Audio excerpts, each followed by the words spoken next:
Ô beau chardonneret, aux ailes jaunes, au masque rouge et aux yeux noirs, que tu chantes avec une voix douce à celui qui sait écouter. De tous les coins de rue d'Alger émane le chant mélodieux et délicat d'un oiseau, le chardonneret élégant, El Meknine, comme on l'appelle ici.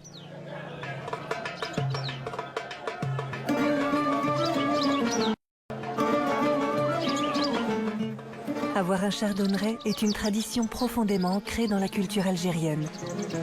Une coutume si lointaine que l'on en a oublié l'origine.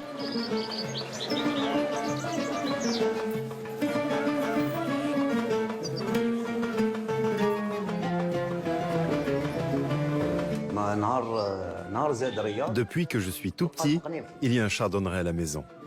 Mon père, mes oncles, toute ma famille a toujours été passionnée par le chardonneret. Tout le quartier était passionné par le chardonneret.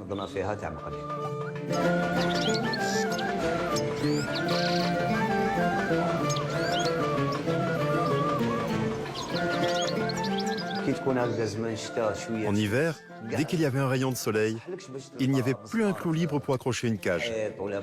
On sortait tous notre chardonneret pour lui donner un bain de soleil. On l'emmenait au café ou quand on allait jouer au domino. Ça a toujours été une passion. Un enfant en Algérie, on est tous passés par là. On a toujours eu un chardonneret en cage. Je me rappelle du temps, ça remonte peut-être à très loin, peut-être 40 ans. On devait faire les cages nous-mêmes, c'est-à-dire avec nos propres mains, avec du grillage.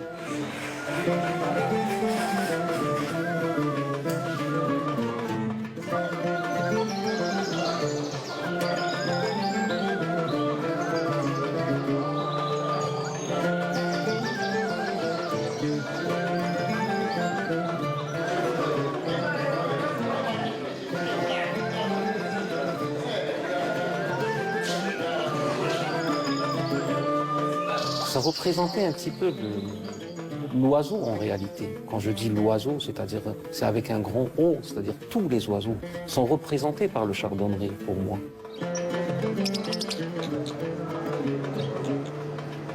Cet oiseau qui berce le quotidien des Algériens depuis des générations est à l'origine un animal sauvage. Mais aujourd'hui, son chant mélodieux a disparu des grands espaces, comme en Kabylie.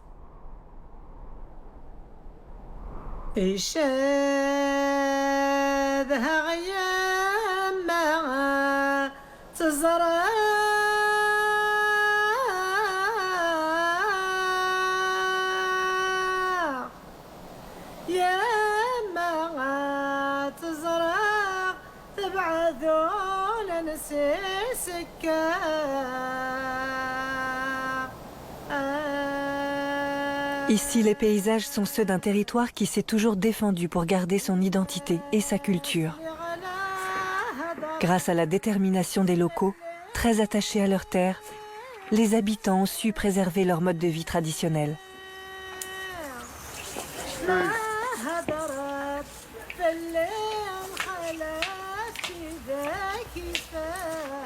Majid est né dans ce village. Il est très investi dans la défense de ses valeurs. C'est un amoureux du chardonneret depuis son plus jeune âge. Il vit aujourd'hui à Alger, mais revient souvent se ressourcer en Kabylie. Sadorofla, c'est le village de la wilaya de Vidjaya. C'est ici que je suis né. J'ai une enfance qui est là, et un passé.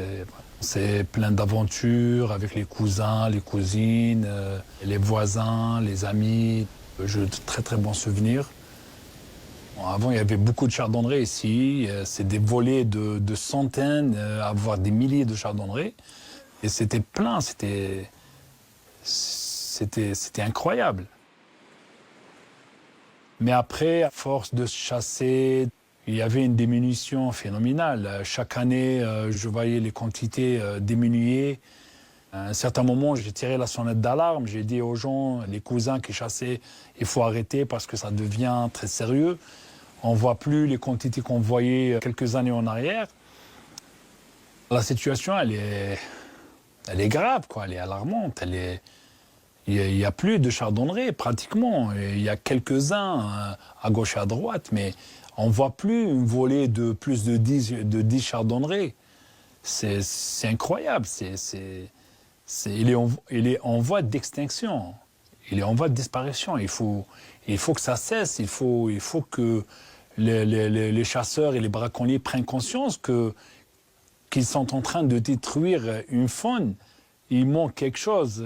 Là, quand on marche dans les ruelles, dans les petits sentiers du village, il y a un beau paysage, une belle verdure, des arbres, des fontaines, des sources, des ruisseaux et tout. Mais il manque quelque chose. Il manque une symphonie naturelle.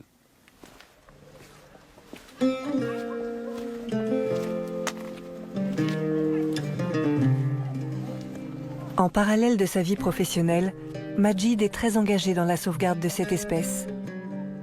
Aujourd'hui, il élève des chardonnerets avec un projet très personnel. Il va bientôt prendre sa retraite et revenir vivre en Kabylie, où il espère retrouver le chardonneret en liberté, dans son environnement naturel.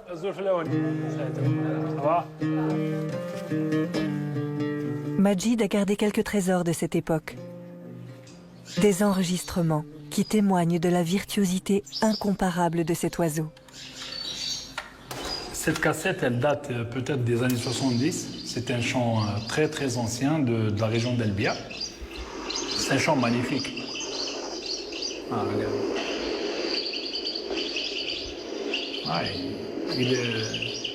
Il improvise. On sent qu'il y a une certaine improvisation. Il est en train de perfectionner un chant, d'améliorer, comme si il est en train de faire une répétition pour une pièce de théâtre. Et puis,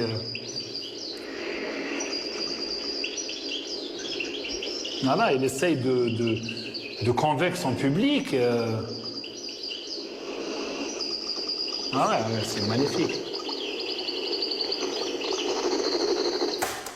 Ben, je l'ai gardé parce que je ne peux pas m'en passer, parce que c'est, comment dire, c'est un chant qui a bercé mon enfance. C'est un imitateur d'oiseaux. Il imite et il perfectionne, et il le fait mieux que le propriétaire, quoi. Quand on entend par exemple une note du rossignol, elle est magnifique. Mais quand elle est chantée par un chardonneret, elle est extra, elle est top. C'est ça qui a fait que le chardonneret les chassait, et les poursuivait partout, par sa façon de chanter. C'est un ensorceleur. Quand tu entendais un chardonneret, tu pouvais savoir d'où il venait, entre Beaufrisy ou bien Elbia. À vol d'oiseau, il y a 500 mètres. Mais leurs chants n'étaient pas du tout les mêmes. D'un côté, c'était le tite-à-tête, et de l'autre, le prêtre. Certaines notes étaient les mêmes, mais la totalité du chant était différente. C'était la même chose avec le boliman, quand le chardonneret se met à danser en chantant. D'un endroit à l'autre, ce n'était pas le même. Avant, on parlait d'un beau tatadiou, ou bien d'un beau kiakasoso, d'une belle castagnette ou d'une belle mandoline. Mais aujourd'hui, on ne parle plus que du tiwawati. Mais si le chardonneret disparaît, pourquoi débattre de son chant? S'il n'y a plus d'oiseaux pour chanter, à quoi bon discuter de son chant? Il faut d'abord le protéger. Le chant, on verra après.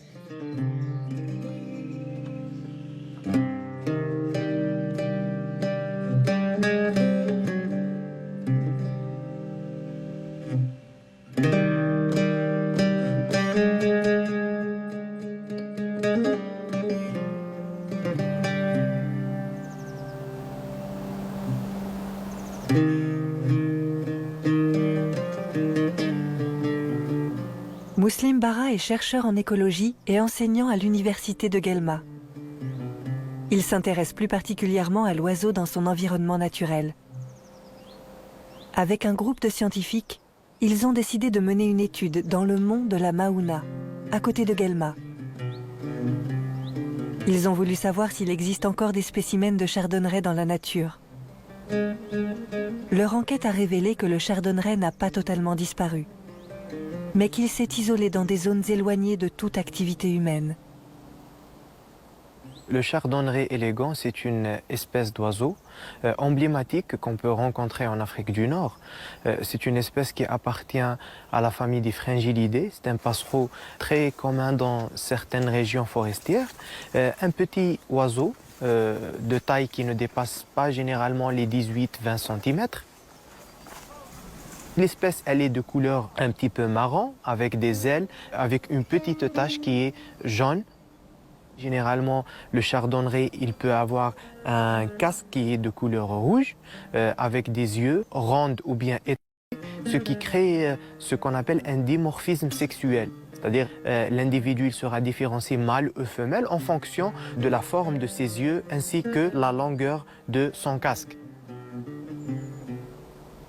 C'est une espèce qui n'est pas menacée à l'échelle internationale. Par contre, il se porte mal dans la région Afrique du Nord.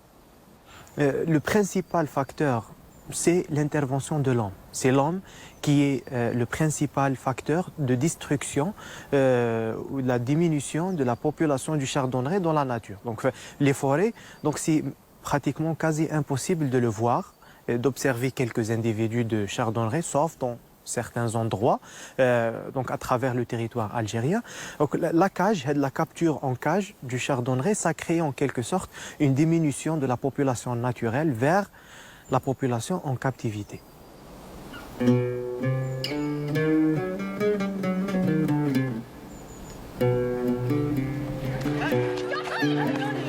Face à la pression qui pèse sur le chardonneret, quelques biologistes et militants pour l'environnement ont créé une association dont l'objectif est de sensibiliser les plus jeunes.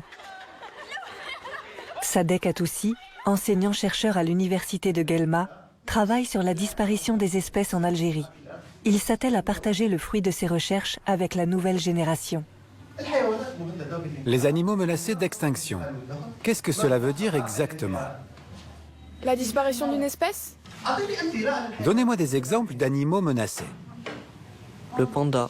Le panda, oui. Et quoi d'autre? Les gazelles? Les gazelles, Le paresseux? le paresseux. C'est un genre de mammifère qui vit dans les forêts.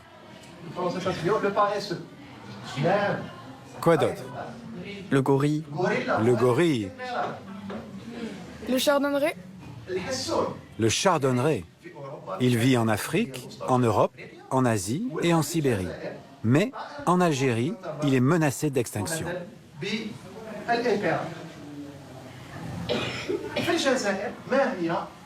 Quelles sont les causes de la diminution du chardonneret en Algérie? La chasse non réglementée. La chasse. C'est la menace principale qui pèse sur le chardonneret en Algérie. Quoi d'autre? Le fait que son prix soit très élevé? En quoi c'est une menace?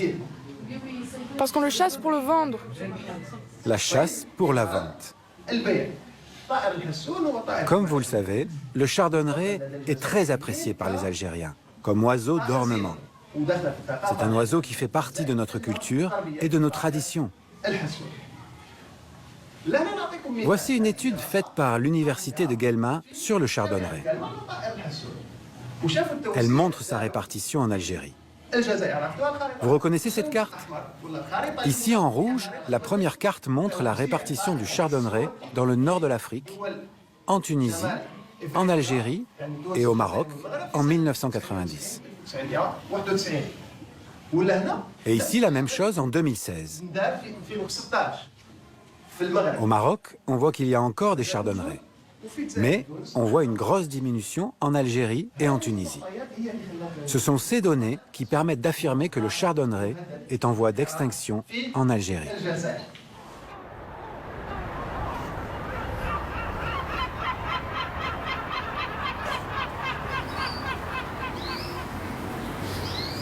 Par ma formation, je suis un petit peu mathématicien, je suis logique. On a chassé le chardonneret pendant des années, des dizaines d'années. Il n'y a pas eu de disparition du chardonneret. Pop, à un moment donné, il y a disparition. C'est-à-dire qu'il y a quelque chose qui vient de s'ajouter à ce qui se passait avant. Il y avait toujours des chasseurs. Depuis la nuit des temps, on a toujours chassé le chardonneret, mais on l'a pas décimé. J'estime que c'était vraiment là où on a vraiment décimé le chardonneret en Algérie, c'était la décennie noire. Dans les années 90, l'Algérie a connu une guerre civile qui a causé plus de 200 000 morts. Un climat de peur a régné pendant plus de 10 ans dans tout le pays. Lors de ce conflit, la nature et plus particulièrement les forêts ont aussi été touchées. Des incendies provoqués pour déloger les groupes armés ont dévasté les zones de nidification du chardonneret. Cette période a laissé une lourde empreinte dans les paysages, comme dans les mémoires. Plus l'endroit était dangereux, plus on avait de chances d'y trouver des chardonnerets. C'est là où la passion dépasse la raison. Quelqu'un raisonnable ne serait pas entré dans la forêt pendant cette période.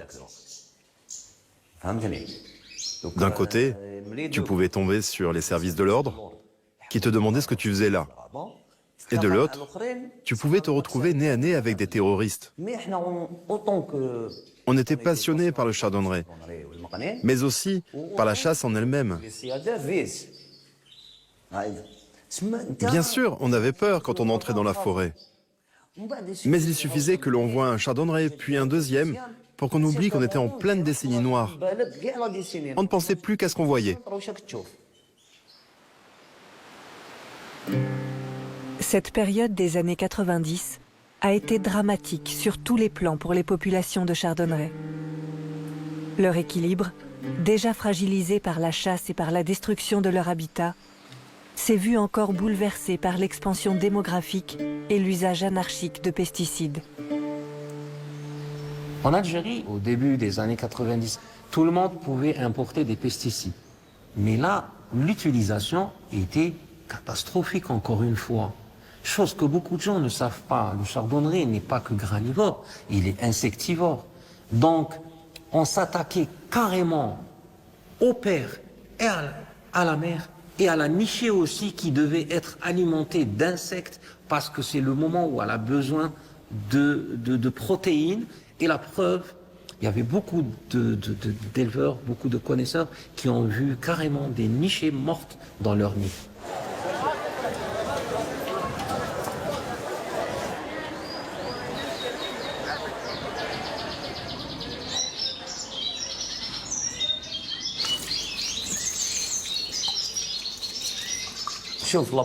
La première raison qui m'a fait arrêter la chasse, c'est qu'il n'y avait plus d'oiseaux. Pour en trouver, on devait faire 60 km, puis 100 km, 200, 300 km. On n'en trouvait plus.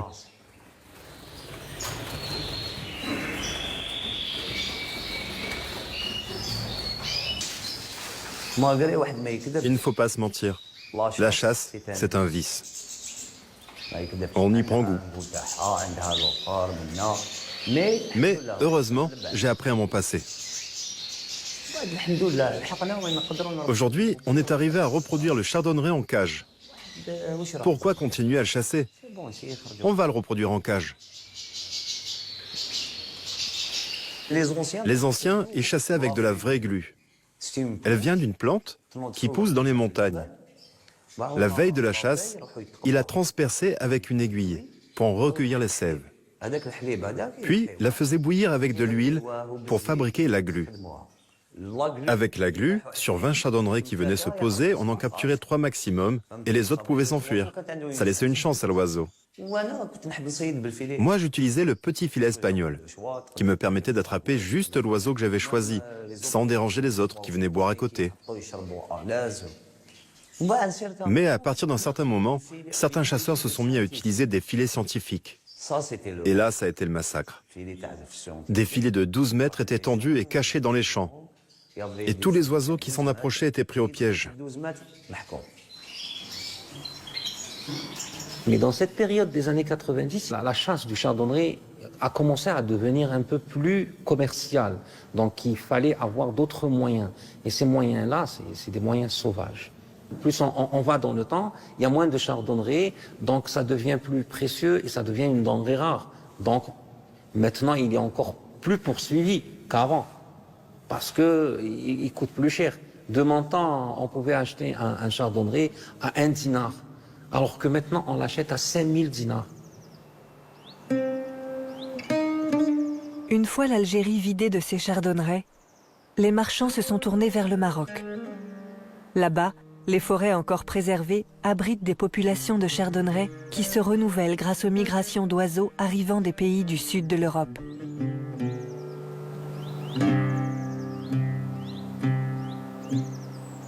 En fait, l'idée, elle est toute simple. On a une problématique, une espèce qui est braconnée. Donc l'idée, c'est quoi? Pour essayer de quantifier un petit peu. Parce que notre objectif, c'est de quantifier pour avoir l'ampleur du phénomène. Donc, l'idéal était d'aller au marché, parce que c'est un produit qui va être retiré de son habitat et qui va être vendu par la suite. Donc on a fait un suivi, premièrement, au niveau de la ville de Guelma.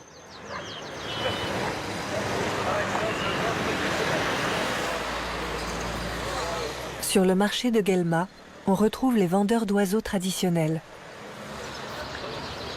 De jeunes adolescents continuent à chasser dans les forêts des environs d'autres espèces sauvages, comme le verdier ou la linotte, et les amènent au marché pour se faire un peu d'argent.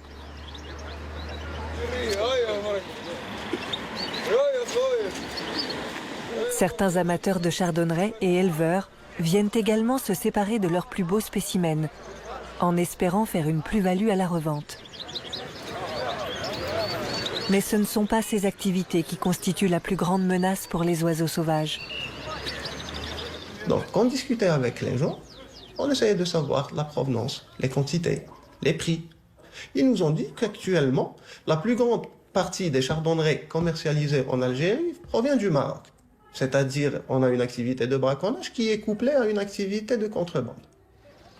Donc les braconneurs, ils font la chasse au Maroc. Les prix au Maroc, c'est à peu près entre 60 et 70 dirhams. Et ici en Algérie, on a un prix qui dépasse généralement les 2000-3000 dinars. Donc c'est plus intéressant de le vendre en Algérie que de le vendre au Maroc. Donc les chasseurs sont installés au Maroc. Après, c'est des grossistes qui vont les acheter au Maroc. Ils vont les acheminer en Algérie. Et en Algérie, la plus grande partie des oiseaux va partir à Alger, qui est le centre de distribution pour le reste de l'Algérie. Les marchés, c'est le problème numéro un, parce que c'est là que les braconniers se rencontrent, c'est là que le massacre est fait, parce que quand on rentre dans un marché, on voit des milliers de chardonnerets qui sont vendus.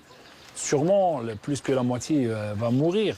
Déjà, il est stressé au moment de la chasse, il est encore plus stressé au moment de transport aux frontières. Ils mettent du chauffage pendant le trajet la nuit. Automatiquement, l'oiseau, il est malade. La plupart meurent. Donc, il faut que ça cesse, il faut bouger et arrêter de ce massacre. C'est les marchés de la honte.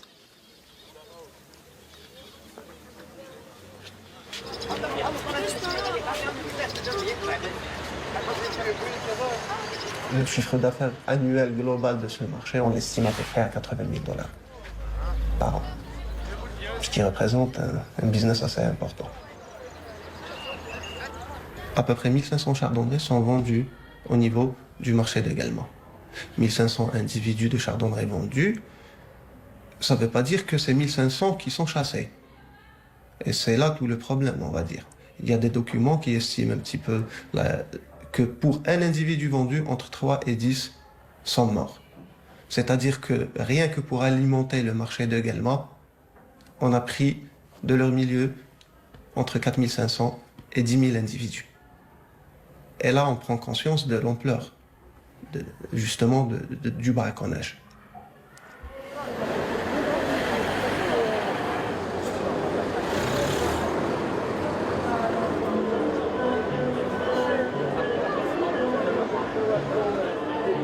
Les amoureux de chardonneret regrettent les dérives de cette passion ancestrale. Aujourd'hui, conscients d'avoir une part de responsabilité dans la disparition de l'oiseau, ce sont eux les premiers à proposer des solutions pour changer cet état des choses. C'est dans ce sens que Toufik a créé l'AOA, l'association ornithologique algéroise, une grande première en Algérie. Il fallait créer soit une association, soit un club, soit un organisme qui soit reconnu auquel les gens vont adhérer et on pourra se rencontrer pour parler oiseaux. Ce qu'on essaye de faire, c'est d'être le plus près possible de l'éleveur. Parce que l'éleveur, il faut vraiment être un éleveur pour comprendre que pour lui, élever des oiseaux, c'est vital. Ça fait partie de sa vie. Il ne peut pas s'empêcher d'avoir des oiseaux. C'est vrai que peut-être quelqu'un d'autre va lui dire moi je verrai plutôt les oiseaux dans la nature. Ils sont nés pour voler, donc je les vois pas en cage. Oui monsieur, vous avez raison. Mais lui, c'est un collectionneur, c'est un passionné. C'est-à-dire que il voit pas les choses comme ça. C'est bien beau d'interdire la chasse, d'interdire tout ça. Mais est-ce qu'on a donné à l'éleveur, à celui au braconnier, l'état d'esprit de comprendre ces interdictions? L'association essaie de donner une autre forme de protection. C'est-à-dire que on interdit sans interdire réellement. C'est-à-dire que nous, on est en train de créer des concours, des expositions de chardonneret, oui, de chardonneret, mais de chardonneret bagué. On est en train de pousser l'éleveur à aller dans un autre chemin, c'est-à-dire à reproduire le chardonneret. Sans se rendre compte, on l'a détourné du chardonneret qui vit dans la nature. Et on l'a orienté vers un chardonneret qui est né en captivité, qui est né en cage. C'est-à-dire qu'il va falloir qu'il reproduise son chardonneret pour qu'il puisse participer, au lieu d'aller le chasser dans la nature. L'association a permis aux passionnés d'échanger des idées et des conseils pour élever les oiseaux dans les meilleures conditions possibles. Riyad est un des piliers de l'AOA. Comme beaucoup d'éleveurs, il est devenu un véritable expert dans la reproduction du chardonneret en cage. Ils n'ont même pas 1 heure. Ils sont en train de sortir. Voilà.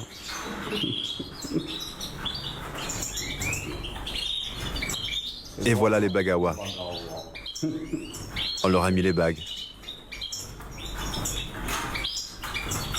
Les bagues ont des dimensions différentes. Il y en a pour les chardonnerets majeurs, d'autres pour les chardonnerets parva et pour les canaris. Il y a le numéro de l'éleveur, de l'association, l'année et le numéro de bague. Les bagues sont numérotées de 1 à 10 ou 1 à 100 en fonction de la quantité d'oiseaux. Jusqu'à la fin de la ponte, on lui met au fur et à mesure des œufs factices à couver. Et quand elle a fini la ponte, on lui remet tous les vrais œufs à couver, pour qu'ils éclosent en même temps, sans décalage.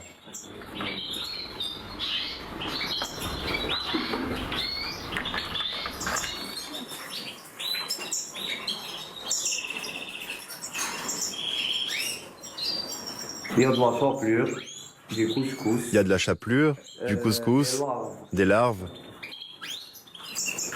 Il y a beaucoup de produits, hein.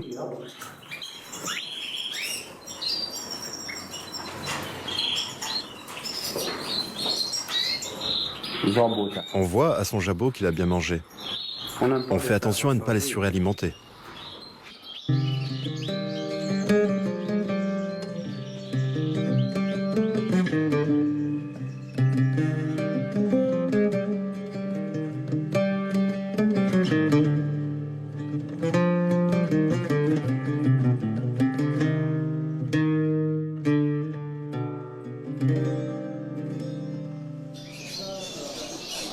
L'association a organisé un événement sans précédent en Algérie.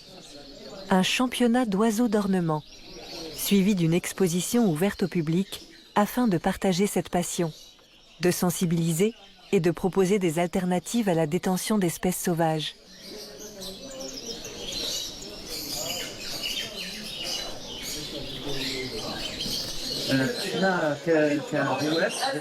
Nous, en tant que passionnés d'oiseaux, nous voulons exposer toutes sortes d'oiseaux pour que les Algériens ne se focalisent pas sur une seule espèce, comme le chardonneret.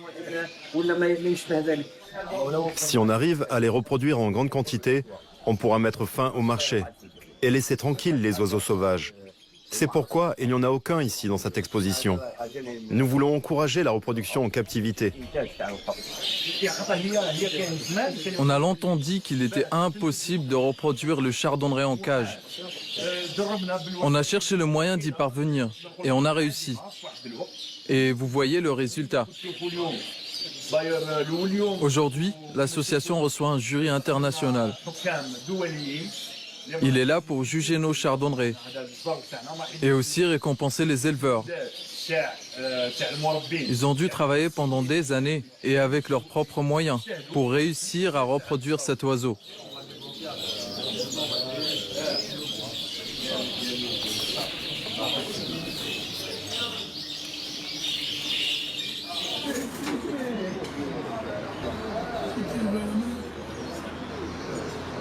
À la lumière du jour, le jury va comparer les couleurs, le plumage et la posture des oiseaux, afin de récompenser le plus beau spécimen.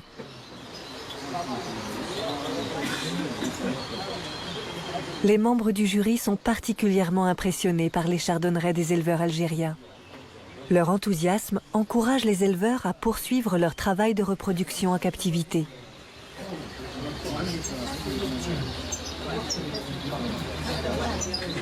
Des chardonnerets d'élevage avec une bague qui sont cultivés pour faire des oiseaux comme ça, c'est des joyaux, c'est des bijoux.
Et j'espère qu'on va être de bons exemples pour eux. J'espère que nous, présidents d'associations, anciens ou nouveaux, membres des associations, membres actifs, j'espère qu'on va être à la hauteur pour transmettre les bonnes idées, les bonnes habitudes pour l'éleveur algérien. Je pense que c'est à travers ces associations-là, à travers ces organismes, qu'on pourra réussir à réintroduire et réimplanter notre chardonneret comme il était avant.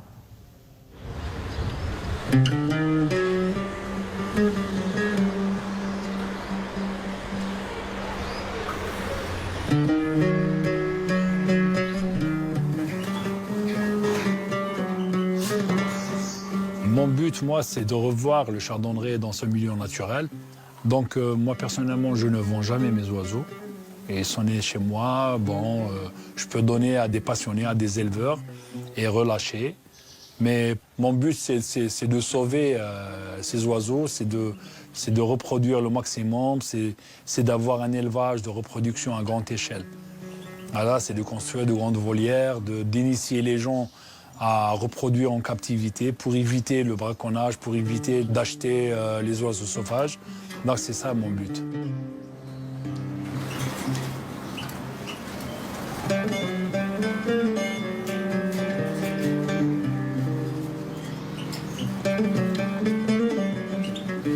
J'ai décidé de construire cette volière pour donner plus de liberté aux oiseaux par rapport à leur santé, par rapport à l'espace de vol et tout. Ça a très très bien marché, toutes les femelles ont reproduit la première année. De là, j'ai décidé de garder cette volière exclusivement pour la reproduction. D'ailleurs, même le choix de l'endroit, il est étudié par rapport au soleil, elle est un petit peu camouflée par rapport au vent, donc ils sont tranquilles. Et je vois qu'ils sont heureux, quoi.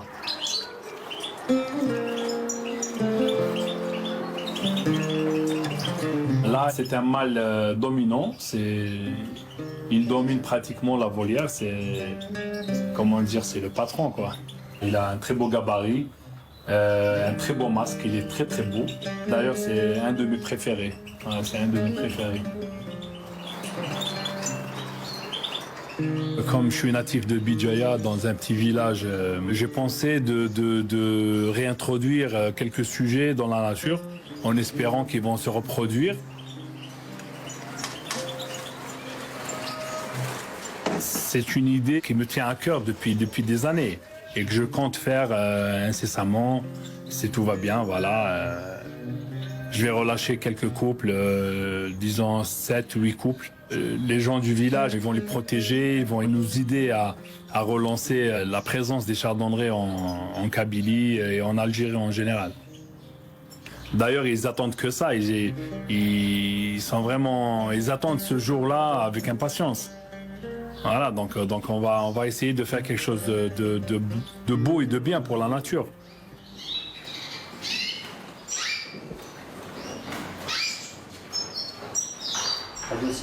Ceux-là sont mes préférés. J'espère qu'au prochain championnat d'Algérie, les deux seront champions.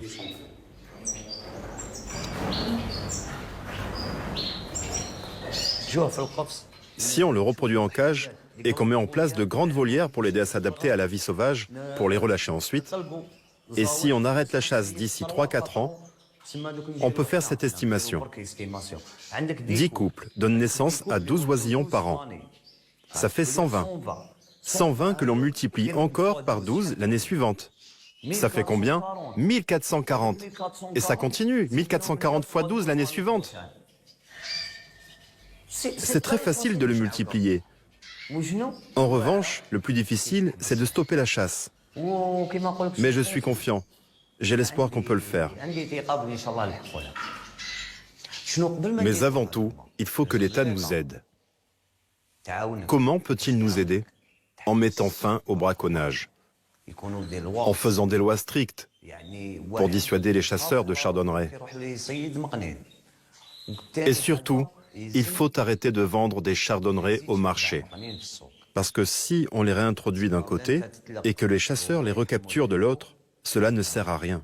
Une des pistes, c'est justement de travailler sur cet aspect légal.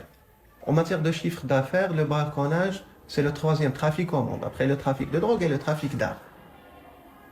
Les sanctions pénales par rapport au trafic de drogue et de trafic d'armes sont 10 fois plus importantes par rapport au braconnage. Alors qu'en matière de bénéfices, c'est quelque chose d'énorme. Donc déjà, c'est disproportionné. Un aspect légal pour réglementer le commerce électronique. Ici en Algérie, la plateforme la plus connue, c'est Wetkilis. Donc on a réalisé un suivi sur cette plateforme pendant une période allant de 3 à 4 mois. Et on a eu des résultats pour le chardonneret où on a vu que plus de 5000 individus étaient présentés à la vente. Des sites de vente en ligne tels qu'Amazon ou eBay ont intégré l'interdiction de vente d'animaux sauvages dans leur charte. Il faudrait qu'on le fasse aussi. Ça, c'est impératif. Aussi, la sensibilisation, c'est très important. Mais pour la sensibilisation, il faut identifier le bon message. Et il faut identifier le bon message et le bon moyen de communication.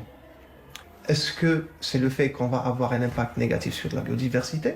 Est-ce que c'est de parler de l'illégalité de cette activité qui est le braconnage? Est-ce que c'est un autre message qu'il faudrait faire passer? Donc ça, on peut essayer déjà d'explorer ces pistes-là et d'essayer de savoir à quoi les gens sont le plus sensibles pour faire passer justement le message qu'on veut en matière de protection du chardonneret. Qui a des oiseaux à la maison? Ceux qui en ont, levez la main. 1, 2, 3, 4, 5, 6, 7, 8, 9, 10, 11, 12. Quel genre d'oiseaux? Des canaris. Ceux qui ont un canari, levez la main. Ceux qui ont un chardonneret? 1, 2, 3, 4, 5. Ça fait un pourcentage important de chardonneret à la maison. Qui chasse? Toi? Tu chasses à quel endroit? Dans la montagne. Dans la montagne? Et tu habites où? En El Barda. Qu'est-ce que tu as l'habitude de chasser? Quel type d'oiseau? Le chardonneret? Oui, le chardonneret. Et encore? Le verdier aussi. Et un autre, je ne connais pas son nom. Le serin? Oui, c'est ça, le serin. Et la linotte. Le serin et la linotte. Et pourquoi les chasses-tu? Pour les vendre. Pour les vendre au marché d'Ailberda? Non, à mes amis. Pas au marché, à tes amis. Du coup, qu'est-ce qu'on peut faire pour sauvegarder le chardonneret? Faire des lois strictes sur la chasse. Faire des lois strictes sur la chasse du chardonneret. Existe-t-il des lois de ce type en Algérie? Non. Et si? Les lois existent et les textes existent. Le chardonneret appartient aux espèces protégées en Algérie. La chasse et la vente de cet oiseau sont interdites en Algérie.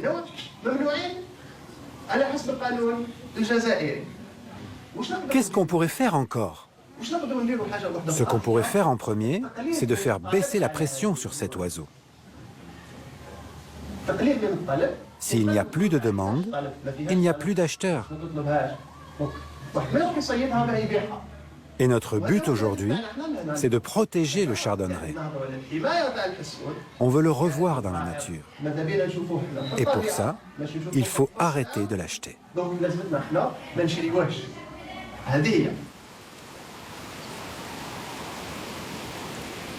Le déclin des oiseaux d'une manière générale, ça ne touche pas seulement le chardonneret. Ces dernières années, le monde il vit ce qu'on appelle une crise de la biodiversité, c'est-à-dire c'est une diminution des espèces à travers le monde et principalement en Algérie. Il y a encore de l'espoir. Je peux dire qu'il y a quelques initiatives. Ils ne sont pas vraiment gigantesques, les initiatives. Ils sont faites par exemple par des directions, qui ont la direction des forêts, ou là, qu'il y a certaines associations qui travaillent dans ça. La législation algérienne aussi, elle s'est intéressée à l'aspect environnement. Il y a un national juridique sur ça. Le problème, c'est que les efforts, ils sont un petit peu minimes, et c'est des efforts qui sont séparés. C'est-à-dire, il faut mettre les mains, que ce soit gestionnaire, que ce soit décideur, que ce soit la législation, que ce soit le scientifique, que ce soit le simple citoyen. Le simple citoyen parce que c'est lui l'élément de base de la conservation de toute cette forêt-là ou de toute la nature d'une manière générale. Il faut savoir une chose, je vais être très franc concernant ce point-là, le citoyen, il ne sait pas venir dans la nature. Par exemple, un citoyen de la ville de Guelma, cette richesse-là, chauffe avec la forêt, avec toutes les espèces qui existent là, il ne vient pas ici pour vraiment rester ici, pour rechercher les batteries et voir la nature, voir les différentes espèces, voir la beauté qu'il y a, le paysage qu'il y a, au lieu par exemple de prendre avec le chardonneret la nature vers la ville, pourquoi pas venir vers la nature et s'inspirer.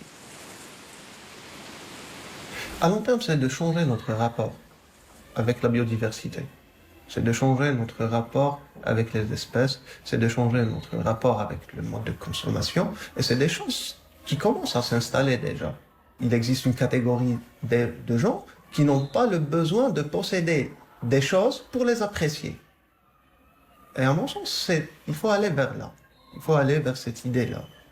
Pour observer la nature, pour observer un oiseau, il vaut mieux aller le voir dans son environnement, dans sa nature, à l'état sauvage. Ça, c'est l'idéal. Et pour ça, justement, je disais qu'il faut changer notre rapport avec la possession. Voilà.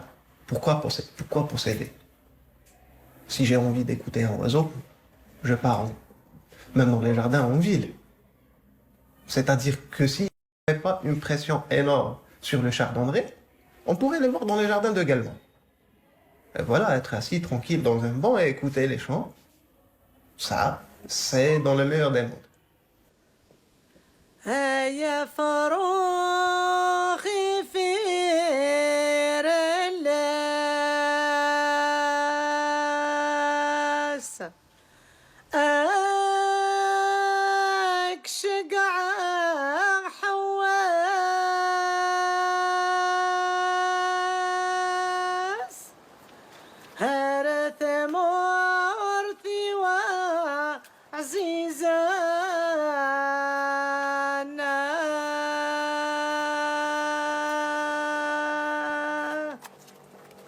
Aujourd'hui est un jour particulier pour Majid. Il se prépare à relâcher plusieurs couples d'oiseaux à Sedoukoufella. Majid a su convaincre tout le village, le conseil des sages, l'association religieuse et même l'association des chasseurs de l'importance de l'événement et de la responsabilité de chacun.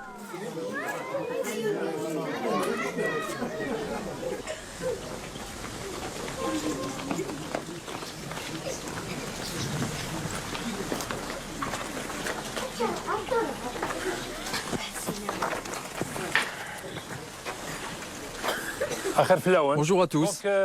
On s'est réunis aujourd'hui pour faire ensemble un geste vers la nature.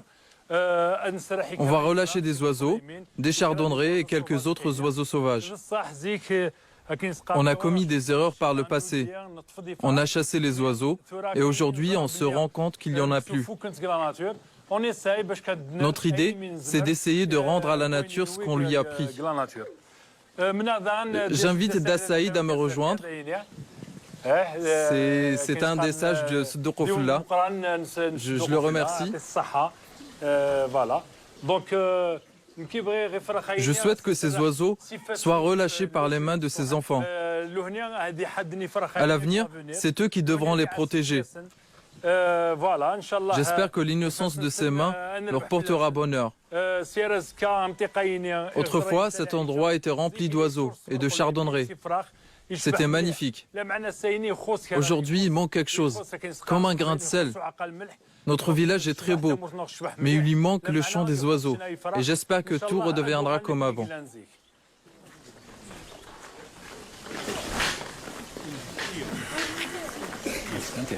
Ouvre ta main comme ceci. N'aie pas peur.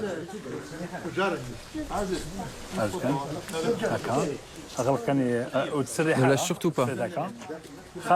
Attends, n'appuie surtout pas. Mets ta main au-dessus sans appuyer. Tiens-le juste comme ça.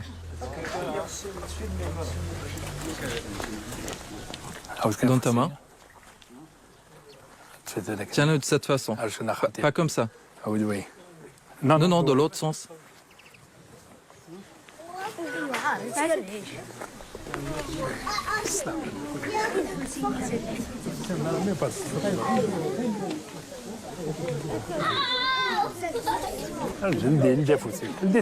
Ouvre tes petits doigts. Voilà. N'appuie surtout pas.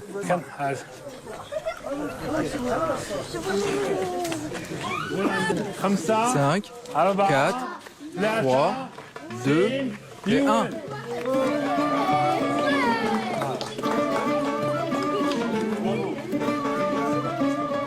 Le relâcher de Majid est un premier geste symbolique pour rendre à la nature ce qui lui a été volé par des hommes ensorcelés par la beauté et le chant d'un oiseau. Il ouvre humblement la voie à la réintroduction du chardonneret dans son milieu naturel.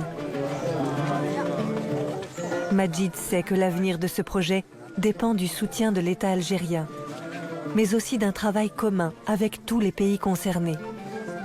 Il a aussi compris que le destin du chardonneret est entre les mains des générations futures, qui doivent apprendre à observer la beauté de la nature et à la respecter, sans se l'accaparer. Vous m'avez donné confiance, pas mal. Donc ça va me pousser à faire plus que ça. Voilà.